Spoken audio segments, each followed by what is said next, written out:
Yeah, my name is Tom Elliot. I'm the coordinator here on the Big Island for cetacean strandings. The kind of training we get here at Dolphin Quest is really ideal for us because it allows us to have the experience of handling live animals.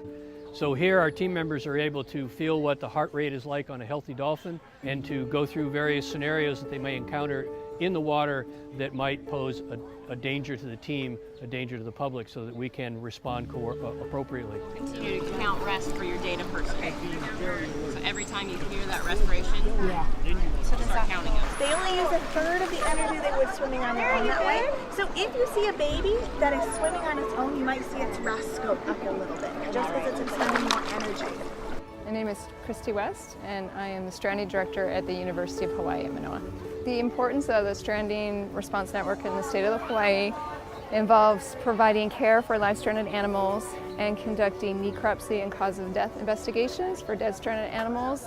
And this allows us to determine causes of mortality, what threats our wild populations of dolphins and whales face, and what we can do to mitigate these threats.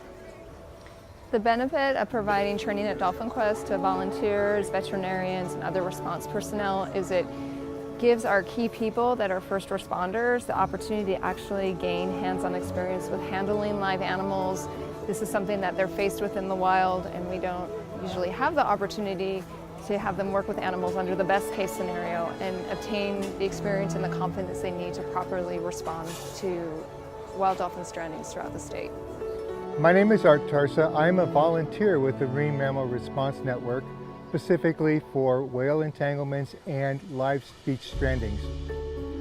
I cannot explain how important it is to me to actually feel these animals, to sense their power and strength, to feel where to detect vital signs such as heartbeat, how to look for things that could be a danger to myself or the rest of the team in the water. It is really, really important. I am McDonald, and I am a volunteer with the Hawaii Marine Mammal Response Network. The benefit for providing hands-on training here at Dolphin Quest is that people get to actually feel the dolphin, they get to actually feel the heartbeat.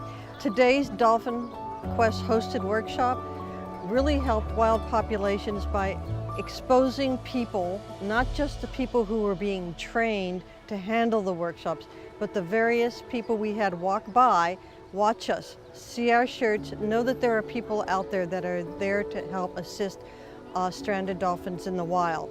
My name is Nina Lambert, and I'm the manager of marine animals at Dolphin Quest Hawaii, located at the Hilton Waikoloa Village. This is our third year collaborating with the Marine Mammal Response Network, and we look forward to doing so again in the future. When visitors come here, we inspire a connection between that person and animal, which inspires greater sensitivity, awareness, and conservation for animals in the wild.